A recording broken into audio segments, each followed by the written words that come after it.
تو قرآن میں آتا ہے ہم نے قرآن کو نصیحت کے لیے آسان کیا ہے. نصیحت کے لیے آسان کا مطلب کیا ہے؟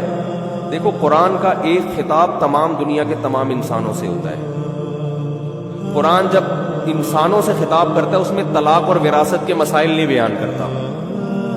کیا خیال ہے بھائی؟ ارے بھائی جیپنیز سے جب قرآن تو ساری دنیا کے لیے ہے نا، جاپان والوں کے لیے بھی، امریکہ والوں کے لیے بھی ہے، تو قرآن ان کو وراثت کے احکام تھوڑی بتائے گا، ان کو طلاق کے احکام تھوڑی بتائے گا کہ گورے نے بیوی کو 3 طلاقیں دی تو اب حلالہ شرعی طریقے سے وہ ہوگا حلالہ. قرآن ان کو کیا پتا اس چیز کا؟ جیسے ایک ملحد کا مناظرہ میں نے دیکھا، وہ بار بار اس پر آ رہا ہے نا کہ اسلام میں یہ حکم ایسا، یہ حکم ایسا. او بھائی پہلے اس کو اس پر لے کر آؤ کہ خدا ہے یا نہیں ہے. یہ تو اگلا اسٹیپ ہے. خدا کو مانو گے تو پھر آگے بہت سے مسائل حل ہوں گے. پھر اسٹیپ بائی اسٹیپ انسان آتا ہے. جیسے بہت سے لوگ اسلام کا جو تصور پیش کرتے ہیں نا، غیر مسلم جو اسلام پہ اعتراض کرتے ہیں، اسلام میں چور کا ہاتھ کاٹنا ہے، اسلام میں جو شادی شدہ آدمی رجم کرے، زنا کرے، اس کو اتنی سخت سزا ہے، پتھروں سے مار کے ہلاک کر دو. وہ بھائی یہ چیز بالکل اینڈ میں ہے. سب صحیح ہے نا؟ اسلام سب سے پہلے، پھر وہ 4 شادیاں خود بخود آ رہی ہیں، میں لا نہیں رہا. اسلام سب سے پہلے عورت کو پردے کا حکم دیتا ہے کہ عورت بے پردہ ہو کے گھر سے باہر نہ نکلے. پھر اسلام مرد کو جلدی شادی کی ترغیب دیتا ہے. پھر اسلام اس کو 4 کی اجازت دیتا ہے اگرچہ آپ کو اچھا نہ لگے. یہ کہتے ہیں بھائی اتنی تمہارے پاس ماں قابل، جو پسند آئے ان میں 4 سے کرو. یہ سب اجازت دینے کے بعد پھر اسلام کہتے ہیں جس نے زنا کیا اس کو کیا سزا ہے؟ سنسار. آپ ڈائریکٹ کس پر آ رہے ہو؟ سنسار. اسلام میں یہ تو انگریز تو بولتے ہیں ہم تو 99% تو ہم تو گئے ہے بھائی، وہاں تو سارے کے یہ کام کرتا ہے. کہتے ہیں یار اس کا مطلب ہے ہمارے تو سبھی ہم تو ختم، ٹھیک ہے نا، پٹتے ہی رہیں گے.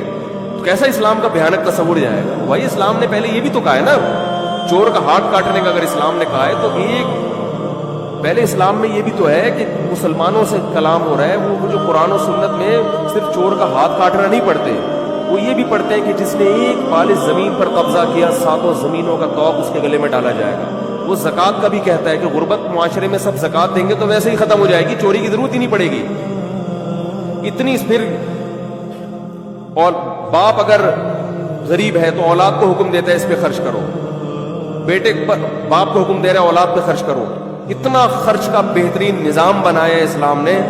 اس کے بعد کوئی کمبخت اگر چوری کرتا ہے تو ہاتھ کٹنا اس کا بنتا ہے. آپ ڈائریکٹ کہاں سے شروع کر رہے ہیں؟ وہ کسی نے کہا کہ پاکستان میں چور کا ہاتھ کاٹنے کا قانون ہونا چاہیے، تو اگلے دن کارٹون آئے، جتنے سیاسی لیڈر ہیں سارے ٹنڈے بن کے کھڑے کہ یار یہ کیسے قانون پاس کریں گے اسمبلی میں یہ اپنے خلاف. تو ہر چیز اسٹیپ بائی اسٹیپ ہوتی ہے. تو قرآن جو ہے نا، نکاح طلاق کے مسائل جو قرآن بیان کرتا ہے، وراثت کے مسائل، خرید و فروخت کے مسائل، یہ ان سے عام انسانوں سے خطاب نہیں کرتا. لہذا یہ تو مسلمانوں کا مسئلہ ہے. تو اللہ کو پتہ ہے جب یہ مسلمان ہوں گے تو پھر ان میں عالم بھی ہوں گے، مفتی بھی ہوں گے، مجتہد بھی ہوں گے، وہ پڑھیں گے، مسائل بتا دیں گے ان کو. لیکن جب یہ قرآن عام انسانوں سے خطاب کرتا ہے تو یہ مسائل نہیں چھیڑتا، بلکہ اسلام ان کو بتاتا ہے. ملحدین سے خطاب کرتا ہے جو خدا کو نہیں مانتے، ایتھیسٹ، ان کے سامنے خدا کے وجود کو ثابت کرنے کے دلائل دیتا ہے. یہ دلائل 2 اور 2 4 کی طرح واضح ہیں. ان میں کسی مفتی ابو حنیفہ یا مجتہد کی ضرورت نہیں ہے. اس میں کسی مولوی کے پاس، جاپانی سائنسدان مولوی کے پاس تھوڑی آئے گا. اسے تو قرآن کہہ رہا ہے خود پڑھو نا.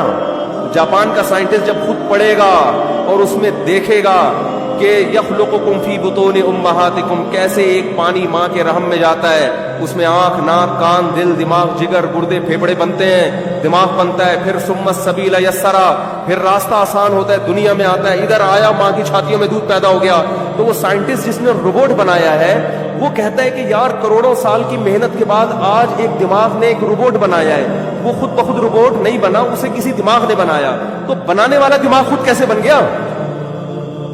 روبوٹ اتفاق سے بن نہیں سکتا. جاپان کا سائنسدان جو روبوٹ بنا رہا ہے وہ کروڑوں سال میں اتفاق سے وجود میں آ گیا. صحیح ہے نا؟ یہ باتیں بہت آسان ہیں. اس میں کوئی آپ کو نہ کوئی مفتی کی ضرورت، نہ کسی مجتہد کی ضرورت. یہ خود نہیں ہو سکتا بھائی. ام خلقوا من غیر شیء ام هم الخالقون. اللہ فرانس کے سائنسدانوں سے کہتا ہے خود سے بن گئے.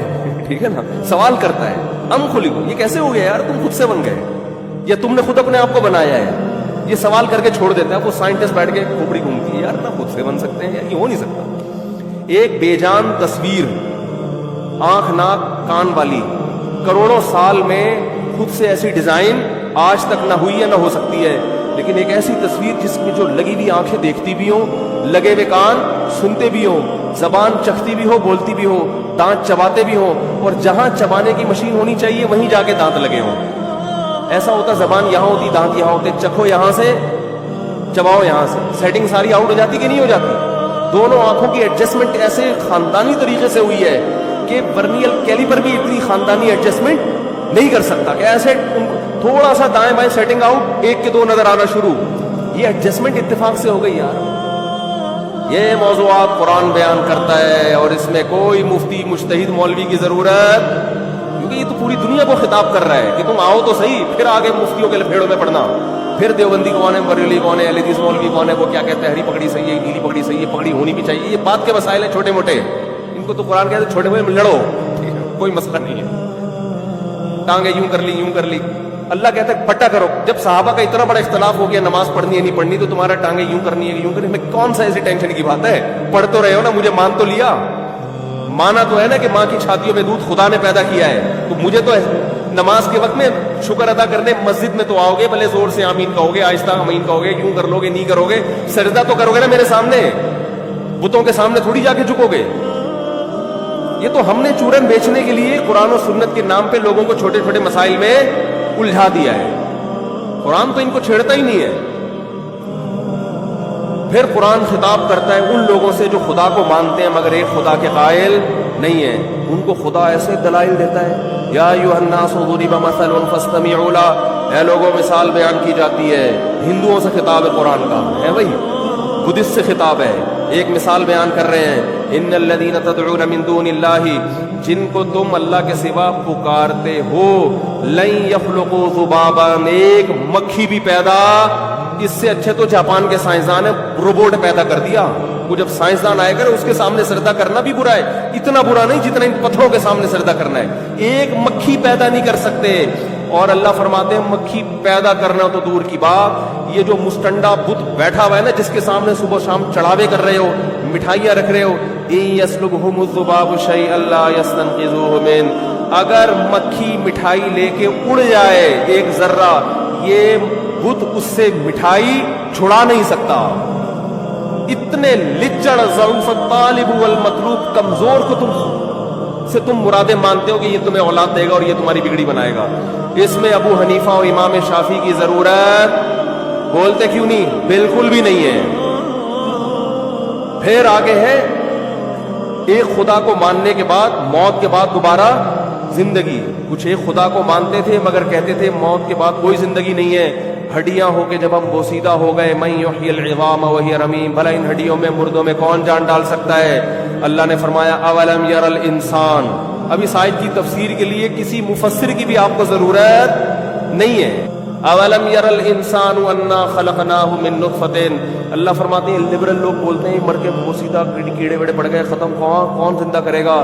قل یحییھا الذی انشأھا اول مرہ, فرمایا کہ انا خلقناہ من نطفۃ, جو ہم پہ اعتراض کر رہے ہیں نا کون بنائے گا, یہ کیسے ممکن ہے, اس کو بتاؤ وہی بنائے گا جس نے تجھے غلیظ پانی سے بنایا اور ایسا بنایا کہ آج بنانے والے پر اعتراضات شروع کر دیے. ایسا بنا دیا کہ اتنا ڈیبیٹ کر رہا ہے کہ بنانے والے کی آنکھوں میں آنکھیں ڈال کے بات کر رہا ہے. قل یحییھا الذی انشأھا اول مرہ, وہی بنائے گا جس نے ایک ناپاک پانی میں آنکھ ناک کان دل دماغ بنائے تھے.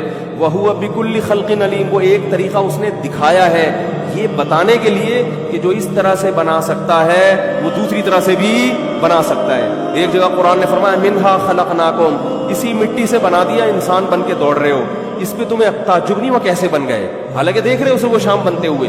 وفیہا نعیدکم, اسی مٹی میں دوبارہ لے جا کے مٹی کر, یہ ستار بھائی ہیں مٹی بن گئے, یہ چودھری فلاں صاحب ہیں یہ مٹی بن گئے, یہ چودھری وڈیرے ہے, یہ بریگیڈیئر ہے, یہ کرنل ہے, یہ چیف آف آرمی ہے. کوئی دیکھ کے کہہ سکتا ہے کہ یہ مٹی ہو جائے گا؟ یہ سارے کیا ہو جاتے ہیں, مٹی. کوئی کہہ سکتا ہے؟ اللہ فرماتے ہیں اس لیے مان رہے ہو کہ اپنی آنکھوں سے دیکھ رہے ہو. دو چیزیں ہم نے تمہیں دکھا دی ہیں, ایک دکھائی نہیں ہے ہمارے کہنے سے مان لو. منہا خلقناکم, اسی مٹی سے بنایا, دیکھ لیا تم نے. وفیہا نعیدکم, دوبارہ مٹی کر دیتے ہیں, دیکھ لیا. وَمِنْهَا نُخْرِجُكُمْ، دوبارہ ایک دفعہ یہیں سے کھڑا کر دیں گے تمہیں. یہ دکھایا نہیں ہے. عقل مند میری قدرت پر ایمان لا کے میرے کہنے سے مان لیں گے، بے وقوف اسی بحث میں پڑیں گے یار یہ مٹی سے دوبارہ انسان کیسے بنے گا. اللہ نے دو چیزیں تو تمہیں دکھا دی ہے نا. اس چیز کے لیے آپ کو اپنے مسجد کے امام سے بھی پوچھنے کی ضرورت بولتے کیوں نہیں